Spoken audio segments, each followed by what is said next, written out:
What's up YouTube, Jesse Fire Guy here. I just made a video. It didn't record for whatever reason, sorry. Two packages, one fan pack, one ABC. Like I said, I just recorded a video, so everything's already out, guys, sorry. Milwaukee Brewers. I sent it out October 5th, they got it yesterday, so it's about 4 months. 5 oversized cards. These are going to go right back out in the mail for spring training.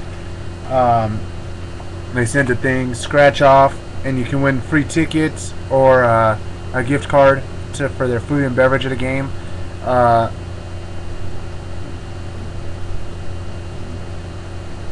want a free ticket. I live in LA. I'm not going to get to Milwaukee in time for a game this year, so I might mail it in and just get a stub. One thing I started to collect also is ticket stubs.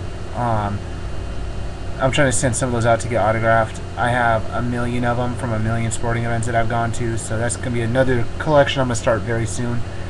They sent a DVD, The Homestand Milwaukee. I guess MLB Productions and the MLB Network went to make a behind-the-scenes type show last year, and the Brewers gave away copies of the DVD. So that's pretty cool. Beads. I didn't have to do anything to earn these, so I was a good boy. And then what else? 4 stickers. 2 of the current logo. 2 of the throwback logo. That was a Milwaukee Brewers. Thank you, Brewers. I greatly appreciate it. Next up is a ABC. Farmington, Minnesota. There was no card, no letter, no nothing, but there was a patch. It's a nice, sharp-looking patch. Thank you, Chief Peach Heich. I'm slaughtering the name, and I'm sorry, but thank you. It's greatly appreciated.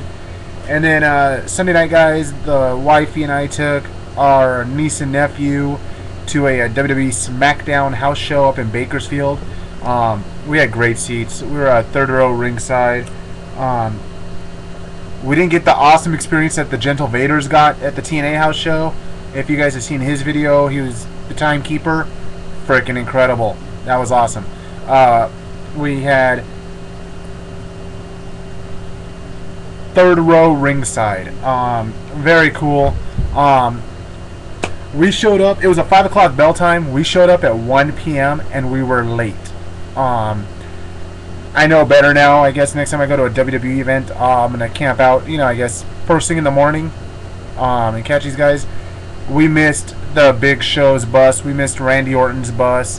And I guess a lot of the superstars. One gal had been there since the morning, and she said Wade Barrett, Heath Slater, and a couple other guys had walked past her in the morning. They had gone to the gym that was around the corner and walked back.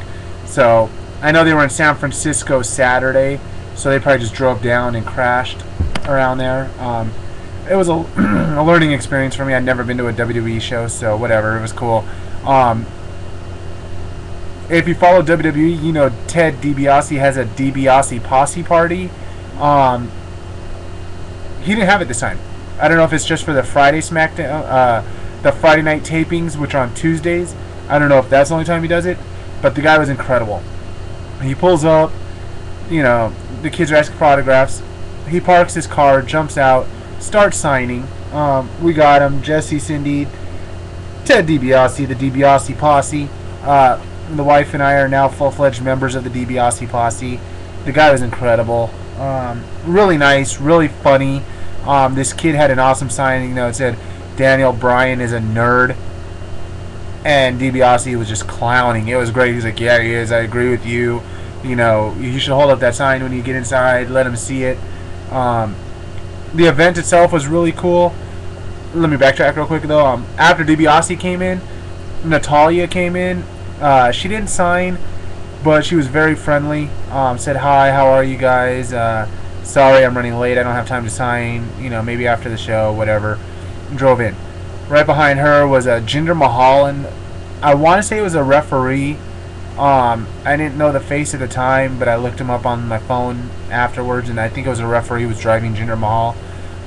Right behind them was Big Zeke, Ezekiel Jackson, and the Great Khali. You talk about two big-ass dudes. They made their Ford Expedition look tiny. Again, they didn't sign autographs, but they rolled down the window, were saying hi. And Ezekiel Jackson was driving, and Khali was doing this, pumping up his arms, and his arm was as big as Ezekiel Jackson's head. It was pretty funny. Like I said, we were third row ringside, so I was able to talk to a lot of the wrestlers when they were on the floor. The Divas are great to look at. In person, they're even better to look at, I gotta admit. They are very talented. Natalya and Alicia Fox had one of the better actually wrestling, one of the best matches on the card. After the match, Natalya had a little fit. It was funny because she was sitting right in front of us on the floor, and she's on a little fit, and I just yelled out, "Hey, Natty by Nature," her Twitter handle or Twitter name. And then she just looked right at me and winked. It was awesome. I had a lot of fun with that. Anyways, one of the guys in WWE that I follow a lot, that I like, is Charles Robinson. Woo! That's right, guys. Little Nate, if you remember him from WCW. And I got his autograph. He signed for me after the event. The only, I won't say bad, but only not great experience I had was Tony Chimmel for some reason, the damn ring announcer. I don't understand. The guy had a bit of an attitude. Granted, he was working his ass off. I mean, he was announcing the matches, ringing the bell, running the guys' gear back to the locker room during the matches, announcing the winners.